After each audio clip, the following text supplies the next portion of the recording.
Baik, Assalamualaikum dan salam sejahtera, dan bersama saya Ihsan Yahya. Ini agenda Awani Malaysia Memilih. Hari ini saya cukup bertuah kerana saya terus perkenalkan tetamu. Saya bersama yang berbahagia Tun Dr. Mahathir Mohamad, Pengerusi Parti Pejuang Tanah Air ataupun Pejuang. Terima kasih Tun, bersama-sama dengan Astro Awani. Tetapi kalau diikutkan, Tun Dr. Mahathir Mohamad telah bertanding 11 kali. Ini kali yang ke-11, tetapi sekali menang tanpa bertanding, iaitu pada tahun 1964. Tun bukan kembali, tetapi Tun masih kekal di sini sebagai calon Parlimen P004 Langkawi. Tun, soalan pertama saya melihat kepada, kalau kita lihat Tun selaku godfather in Malaysian politics, dan juga Tun boleh baca bagaimana hala tuju dan juga perjuangan pejuang itu sendiri, Tun. Jadi, adakah Tun melihat pejuang berdepan dengan kesukaran untuk menang, dan sebenarnya apa yang Tun mahu capai dalam PRU ke-15 kali ini? Ya, apa yang kita ingin capai ialah menjadi kerajaan. Tetapi kita sudah tidak nampak seolah-olah pejuang boleh jadi kerajaan, iaitu mendapat cukup bilang. Pejuang bukan seperti parti politik yang lain. Kita bergantung kepada orang di luar daripada arena politik.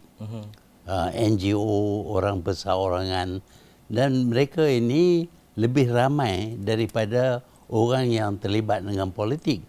Tetapi mereka tidak ada suara. Kita beri suara kepada mereka. Mereka boleh pun bertanding sebagai satu daripada calon kita. Jadi kita harap cukup bilang daripada mereka akan memberi sokongan dan memberi kemenangan kepada kita. Jadi kalau kita tengok secara biasa, ini bukan parti politik yang besar dan tak mungkin menang. Tetapi kami bergantung kepada orang yang dahulu tidak beri perhatian kepada politik, bahkan ramai yang tidak pun mengundi. Kita nak supaya mereka diberi suara, supaya mereka mengundi, bahkan mereka boleh jadi sebahagian daripada wakil rakyat, dan mungkin juga kalau kami menang, mereka boleh jadi sebahagian daripada kerajaan. Tun, ini berkaitan dengan populariti. Bila kita cakap berkaitan dengan GE15 ataupun PRU15, parti yang mempunyai populariti yang tinggi ataupun besar, mungkin ada kebarangkalian yang tinggi. Pada pejuang sendiri bagaimana, Tun? Ya, kita tidak pun didaftar sebagai gerakan tanah air. Ini satu perbuatan yang tidak adil lah. Kerana mereka boleh daftar kita, tapi tak daftar. Bila tak didaftar, kita tak boleh pun tunjuk simbol kita. Tak boleh bercakap berkenaan dengan gerakan. Jadi sehingga kita daftar, barulah boleh kita bercakap berkenaan dengan parti kita. Kita sampai pilihan raya kita tak didaftar. Bahkan kita terpaksa guna parti politik yang ada bersama dengan kita, iaitu Pejuang Tanah Air, sebagai ganti kepada gerakan tanah air. Jadi kita memang pun tak dikenali. Kalau kita diberi masa, didaftar, dikenali, mungkin dalam jangka masa 1 tahun, maka ramai akan kenali kita dan mereka mungkin faham apa dianya perjuangan gerakan tanah air. Tun, apa yang menyebabkan pejuang gerakan tanah air tidak menyertai mana-mana gabungan? Kita dapati bahawa masing-masing parti mempunyai kelemahan-kelemahan tertentu yang tidak disukai oleh pengundi. Umpamanya BN dengan pemimpin yang terlibat dengan jenayah, PH pemimpin yang orang Melayu tak suka kerana DAP, dan Perikatan Nasional yang memang pun mengkhianati parti sendiri. Ini bermakna cabang dan juga ideologinya berbeza bersama-sama dengan pejuang. Tun, kita nak melihat kepada ini antara isu-isu besar. Kita juga di Astro Awani ada buat polling dan juga survey berkaitan dengan apa yang rakyat mahu khususnya. Sekarang yang paling tinggi adalah berkaitan ekonomi dan juga kos sara hidup khususnya, terutamanya berkaitan dengan poket rakyat itu sendiri. Bagaimana untuk selepas ini, selepas PRU15, untuk ia dilaksanakan ataupun apa yang perlu disegerakan bagi memastikan dua aspek penting ini dapat dilaksanakan dengan baik? Ada banyak cara memperbaiki ekonomi umpamanya. Ya. Bahkan menambah peluang pekerjaan, menurun cost of living. Ada cara. Umpamanya rasuah menaikkan harga semua barang. Tiap-tiap satu yang kita nak lakukan terpaksa kita beri kerana rasuah. Ini meningkatkan harga. Selain daripada itu, kita perlu faham sebabnya harga barang naik, dan kita perlu perbaiki sistem transport umpamanya, bayaran gaji umpamanya. Banyak cara yang boleh dibuat untuk mengurangkan cost of living. Ada, dan kita ada pengalaman dalam bidang ini. Dan kita yakin kalau kita jadi kerajaan, kita akan guna kuasa kerajaan untuk memperbaiki ekonomi negara. Sekiranya Tun, ini antara isu-isu penting yang tidak dapat diselesaikan dalam keadaan segera dan sebagainya. Bagaimana hal ini begitu menekan rakyat kalau kita nak menjengah ke tahun hadapan 2023? Ya, semua kerja bermula dengan satu langkah. Ya. Bermakna pada mulanya proses itu agak slow sikit. Tetapi dia akan menjadi lebih pantas setelah kita put in place segala jentera, segala sistem yang boleh mengatasi masalah yang kita hadapi. Sama ada dia masalah ekonomi ataupun ketidakstabilan politik ataupun kemerosotan dalam sistem sosial. Ini semua boleh ditangani oleh kita. Tetapi kita perlu tahu bagaimana. Hanya berkata, kita nak turunkan kos. Bagaimana? Kalau tak tahu, tak jadi. Dan juga Tun, kita beralih kepada keadaan dan juga Tun sendiri sebagai calon Langkawi bagi PRU yang ke-15. Banyak benda yang mungkin tidak sama seperti sebelum ini. Pada khidmat Tun, apa perkara yang paling mencabar di Langkawi sekarang ini yang perlu Tun depani? Kali ini kita mempunyai 5 calon yang bertanding di Langkawi. Ini bermakna bahawa pengundi berpecah. Dan tidak ada, kalau ada cuma dua parti saja, mana-mana satu akan menang. Tetapi bila ada 5, sukar bagi menentukan siapa yang menang. Kerana mereka tidak akan dapat lebih daripada separuh untuk dapat absolute majority. Jadi ini satu masalah. Masalah lain ialah kali ini kita dapati anak muda sudah berhak untuk mengundi, dan pandangan mereka, minat mereka berlainan daripada orang yang dewasa. Jadi kita kena faham apa dianya yang dikehendaki oleh mereka.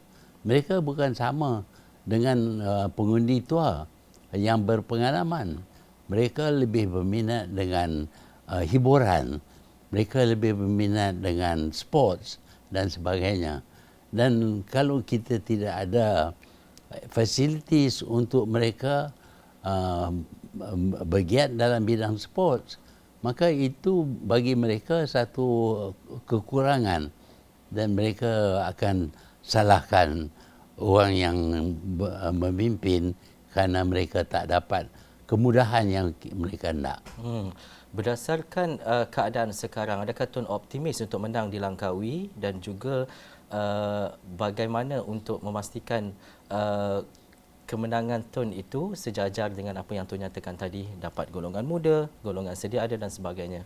Optimis Tun bagaimana? Saya berpendapat masih lagi saya boleh menang. Ya. Saya boleh menang bukan saja kerana golongan tua yang kenal saya, tetapi golongan muda pun saya berdekat dengan mereka. Umpamanya mereka berminat dalam bidang silat, tetapi mereka tidak ada kemudahan arena silat. Itu semua kita faham. Dan mereka suka sport seumpamanya. Semua itu kita cuba bekal. Semasa saya jadi wakil rakyat di Langkawi, kita bantu banyak golongan muda. Dan juga Tun, ini mungkin hypothetical question, Tun. Pejuang menang satu kerusi, iaitu contohnya Langkawi. Yang lain mungkin berdepan dengan risiko kalah. Apa Tun nak kata berkaitan dengan senario ini? Saya akan berasa sedih. Ya.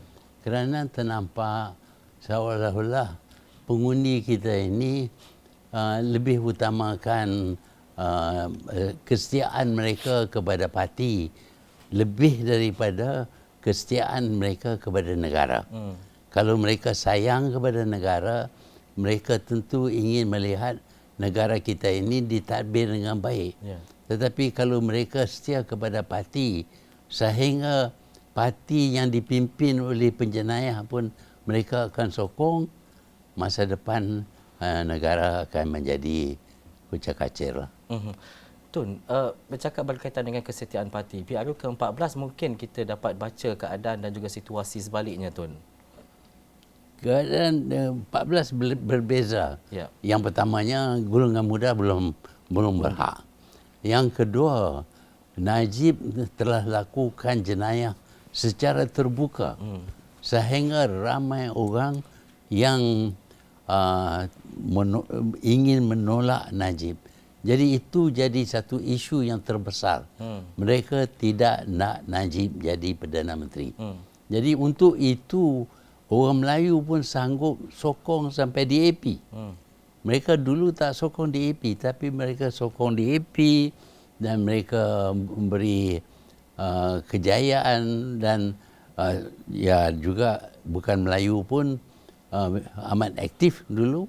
Mereka balik daripada negara luar hanya untuk undi, lepas tu balik ke luar negeri. Jadi sikap pada masa itu berlainan daripada sekarang. Jadi saya yakin bahawa bagi yang berpengalaman dengan PRU, bagi yang berpengalaman berkenaan dengan jaya ataupun tidaknya negara kita, mereka akan membuat pilihan bukan berasas kepada kesetiaan kepada parti, tetapi kesetiaan kepada negara dan kemajuan negara.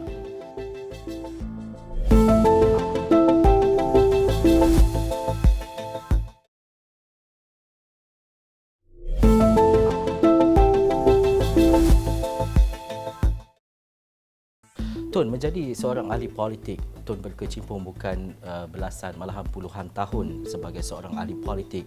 Ahli politik perlu berjiwa besar berkaitan dengan dakwaan, penipuan dan sebagainya. Bagaimana Tun menolak dakwaan-dakwaan terutamanya dari musuh-musuh politik Tun sendiri?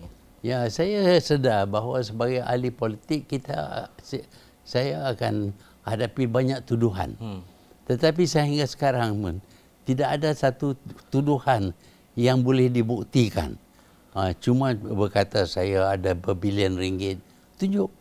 Kalau ada, charge saya dalam mahkamah dan saya akan hadapi keputusan yang dibuat oleh mahkamah. Ini mungkin satu isu besar untuk anak-anak muda. Kadang-kadang bila kita baca Tun dekat social media dan sebagainya, kita mengambil ia bulat-bulat dan mungkin ada yang mempercayainya. Bagaimana nak menolak kepada sentimen dan juga perkara-perkara sebegini, Tun? Ya, memang pun sekarang ini social media ini memain peranan yang amat besar. Dengan mengulangi sesuatu yang tidak benar akan meyakinkan orang pengundi bahawa itu benar. Umpamanya ramai yang berkata jatuhnya kerajaan PH disebabkan oleh saya letak jawatan sebagai Perdana Menteri. Tetapi meletak jawatan sebagai Perdana Menteri tidak boleh menyebabkan parti jatuh, kerajaan jatuh. Yang akan menyebabkan kerajaan jatuh ialah kehilangan majoriti. Kalau kita perhati di UK di waktu ini, Parti Konservatif menang dan mula dipimpin oleh Theresa May. Dia letak jawatan, dipimpin oleh kerajaan masih kerajaan konservatif. Yeah.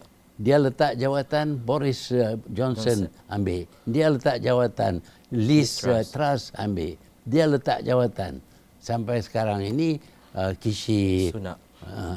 Tapi peletakan jawatan oleh Perdana Menteri tidak menyebabkan parti jatuh, kerajaan jatuh. Yang menyebabkan kerajaan di Malaysia ini jatuh ialah kerana Muhyiddin, Azmin, Hamzah tarik keluar sokongan kepada PH dan PH kehilangan majoriti dan jatuh. Bila PH jatuh, saya tak boleh nak angkat Anwar jadi Perdana Menteri. Saya sendiri pun tak boleh jadi Perdana Menteri. Itu yang tidak berlaku sebelum ini di Malaysia, tetapi berlaku di Britain seperti yang Tun nyatakan tadi. Kenapa tidak dapat diselamatkan untuk kekalkan parti pada waktu itu, Tun? Waktu itu kerana sebilangan daripada penyokong kerajaan pindah, lompat, masuk parti lawan dan memberi kepada parti lawan majoriti. Jadi parti lawan lah jadi kerajaan. Jatuhlah parti yang dipilih oleh rakyat. Baik Tun, ini kita melihat pula kepada cabaran sekarang adalah apabila selepas PRU ke-15 ataupun pasca PRU ke-15. Kita nak lihat ataupun how to mediate the power sharing post GE15 khususnya, terutamanya apabila mungkin kita dapat melihat kepada banyaknya parti-parti yang bertanding, banyaknya yang berasaskan Melayu contohnya. Ke mana semua ni nak pergi, Tun? Ya, sebenarnya yang bertanding dalam pilihan raya ini adalah 4 kelompok, 4 parti. BN, PN, PH dan Gerakan Tanah Air. Mereka ini kalau tak dapat cukup bilang untuk diri kerajaan dengan sendirinya, tentu terpaksa kerjasama dengan pihak lain. Tapi ada lagi parti-parti lain yang tidak terlibat dengan rasuah yang bersih, yang mana parti seperti Gerakan boleh bekerjasama dengan mereka. Tetapi kalau parti Gerakan ini tak dapat cukup bilang untuk bekerjasama dengan pihak lain, mungkin parti-parti lain akan ada kerjasama. Dan yang saya khawatir ialah orang yang merosakkan negara kita akan kembali jadi kerajaan. Ini bermaksud Tun secara khususnya menolak Barisan Nasional. So kita ada dua mungkin, Perikatan Nasional dan Pakatan Harapan. Sekiranya pejuang untuk memilih membentuk satu kerajaan, bersama siapa pejuang akan ada? Mungkin dengan parti lain, mungkin dengan Sarawak umpamanya, ataupun orang perseorangan yang bebas, kerana orang bebas masih boleh menyertai parti. Jadi kita akan elak daripada bekerjasama dengan parti yang terlibat dengan rasuah, terlibat dengan jenayah dan terlibat dengan tikam belakang mengambil alih kerajaan melalui pintu belakang. Kita tak nak orang itu.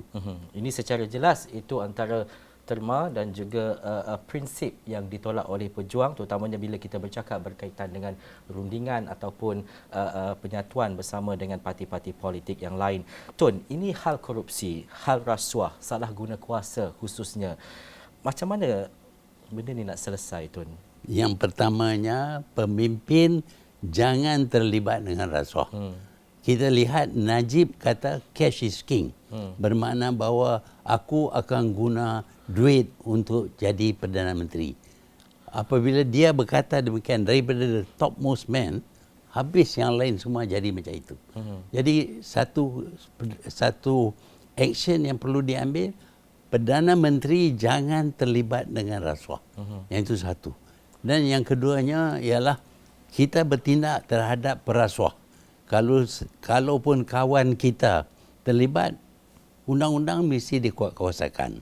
Akhirnya kita perlu semai di kalangan anak-anak kita bahawa rasuah itu haram. Rasuah itu satu jenayah dan jangan terima rasuah pasal duit itu haram, duit itu kotor. Kalau mereka membesar esok, mereka dengan sendirinya akan menolak rasuah. Tun percaya PRU ke-15 dalam tempoh berkempen ini banyak lagi kes rasuah berlaku dalam kalangan parti-parti politik dan juga calon? Ya, kita nampak umpamanya ada seorang menteri yang mendakwa dia mempunyai 2 bilion ringgit. Apa dia kerja yang dia boleh dapat 2 bilion ringgit? Dia berniaga kah? Adakah dia macam Bill Gates kah? Boleh dapat 2 bilion ringgit? Tentu 2 bilion ringgit itu datang daripada rasuah. Jadi orang yang semacam ini bertanding dan mungkin ada orang yang akan memilih mereka dan ini menentukan bahawa di masa hadapan rasuah akan berleluasa. Dan juga Tun, berkaitan dengan siri kempen, mungkin macam saya yang tinggal di Lembah Kelang adalah beberapa kawasan terlihat poster dan juga bendera pejuang khususnya dan juga parti-parti lain mungkin tidak dapat ditandingi dan sebagainya. Kenapa kemeriahan pejuang itu tidak seperti parti-parti lain, Tun? Kami tak ada duit. Kami tak curi duit. Dan tak banyak orang yang derma pun. Kami cuba guna duit sendiri. Jadi tak ada duit. Satu bendera, kosnya sekurang-kurangnya RM3. Kalau bubuh beribu-ribu bendera, bermakna mereka duit banyak. Kita tak boleh buat. Tak boleh nak bubuh spanduk pun. Pasal kita... Jadi kita harap rakyat akan faham dengan penjelasan yang kita buat. Dan kita cuba bertemu dengan seberapa ramai rakyat yang mungkin dan harap mereka faham bahawa sebabnya kita tak ada banyak bendera kerana kita tak curi duit. Dan juga Tun, apa janji pejuang untuk PRU ke-15 ini terutamanya kepada pengundi-pengundi? Kita janji akan mendirikan satu kerajaan yang baik. Kerajaan yang bersih, cekap dan beramanah. Dan kita mempunyai orang yang ada pengalaman dalam pentadbiran. Bahkan mereka terlibat dengan pembangunan Malaysia sehingga jadi dikenali sebagai harimau Asia. Itu yang kita tawar kepada. Kita tak janji nak bagi itu, nak bagi duit, nak bagi nak naik gaji, itu kita tak janji. Kita janji kalau perlu ada sesuatu yang perlu dilakukan dan dia yang baik untuk negara, kita lakukan. Dan juga Tun, ini berkaitan dengan hala tuju. Orang bercakap berkaitan dengan calon muda, calon yang lebih senior dan sebagainya. Banyak parti yang mengetengahkan calon-calon muda terutamanya apabila nak cakap berkaitan dengan peremajaan dan sebagainya. Komen Tun selaku calon paling senior. Ya, calon muda boleh perkenalkan pemikiran mereka yang sudah tentu tidak estetiknya. Jadi mereka anggap segala-galanya boleh dilakukan. Orang tua sudah berpengalaman, mereka tahu ada benda yang baik tetapi tak dapat dilakukan. Jadi kita nak lihat gabungan antara tua dengan muda dengan pemikiran orang muda dan pengalaman orang tua. Barulah kita akan dapat negara yang baik. Dan juga Tun, sekiranya selepas PRU 15 Tun bukan sebagai Perdana Menteri Malaysia, siapa yang Tun boleh namakan sebagai PM? Saya yakin ada yang berbakat, tetapi kita kena uji mereka, beri mereka tempat. Tapi bila kita uji, janganlah kalau mereka tidak berjaya, mereka dikekalkan. Sepatutnya orang kalau dia lari daripada perjuangan, singkirkan mereka, pilih orang lain. Pasal kita tak tahu. Bila jadi Perdana Menteri, barulah emosi, perasaan tamak itu menjelma dan mereka tidak menjadi Perdana Menteri yang baik. Saya tertarik bila Tun sebut berkaitan dengan tamak. Ini bila tamak dia dapat jawatan, dia dapat kuasa dan sebagainya. Macam mana nak kekal husnuzon, nak kekal supaya setia berkhidmat kepada rakyat bukan untuk harta dan juga kebendaan ini, Tun? Dengan teladan. Kalau ada yang mereka lari daripada perjuangan, melakukan sesuatu yang tidak diingini, tindakan diambil ke atas mereka. Mereka akan disingkir daripada jawatan dan kalau mereka bersalah, dihadapkan ke mahkamah, dimasuk dalam penjara.